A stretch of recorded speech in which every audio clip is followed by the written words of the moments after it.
Irrigation minister గారిని మీ bill ప్రవేశపెట్టవలసిందిగా. Thank you for giving this opportunity to me to present the Water Conservation Bill of 2025. Honorable Madam Speaker and respected members of the House, I rise today to present the Water Conservation Bill 2025 on behalf of the Ministry of Irrigation. Whatever I am speaking right now is not just as an irrigation minister, but as a responsible citizen who believes that our state's future is defined not by the budgets, but by the drops we save today.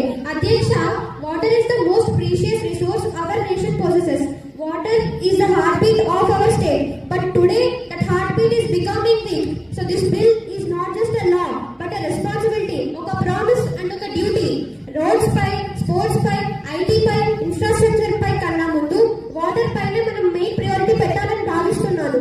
Because water lekapothe roads enti, development enti, asal life unimaginable. Coming to my point, today in our Telangana state we face dry borewells, shortage of drinking water and many more scarcity issues. To overcome all this, we'll strive hard.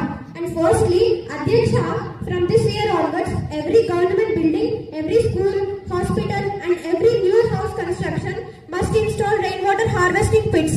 Secondly, Adhyaksha, grama చెరువులు, tanks, Pond's, dams ఇవన్నీ కలిసి మన ancestors ఇచ్చిన అసలు assets మనకి.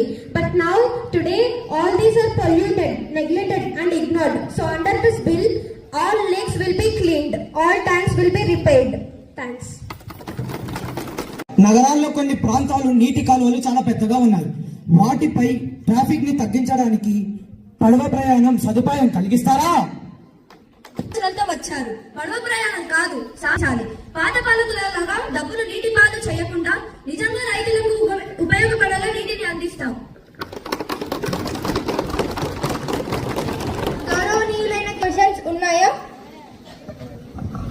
అధ్యక్ష, మా పాలనలో ముఖ్యమంత్రి గారు మా ప్రభుత్వం తీసుకొచ్చిన